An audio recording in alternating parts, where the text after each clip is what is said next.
I picked him up about 3 years ago to be my daily driver, and I've been rebuilding him ever since. It had already been LS swapped when I got it, so I figured it was a pretty good starting point for a running driving project. I also set a goal for myself that for this truck, I wasn't going to have any outside help, and I was going to do everything myself. If I didn't know how to do something, I would teach myself. So after about 3 years of putting it together, I've finally reached a point where I'm getting close to actually calling this thing done. And I thought it might be pretty interesting to share the final steps of this journey as I attempt to teach myself bodywork and paint. About a year ago, I welded in some new cab corners, and for the first one I must have had beginner's luck because it actually came out halfway decent.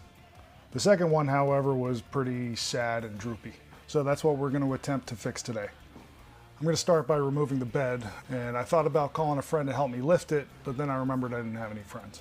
So instead I'm going to build this jig with a 4x6 piece of lumber, shop crane, and a U-bolt. With the bed off, I can roll it inside my garage to hide from the metal scrap collectors who I've seen driving around my house and eyeballing my stuff. I use a stripping disc to get off all the old primer and Bondo to see where I'm going to make a cut. And I'm drilling out some rivets that I used last time to hold it in place. With everything stripped down, I can mark my line and make the cut. Here I'm cleaning it up and hitting it with some weld-through primer.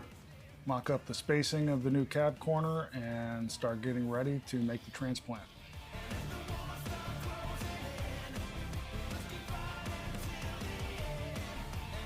Pull out my cheap Chinese welder and we're off to the races.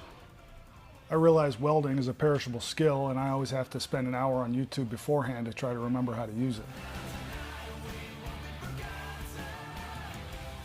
I'm tacking all the welds in place little by little till eventually all the gaps are closed.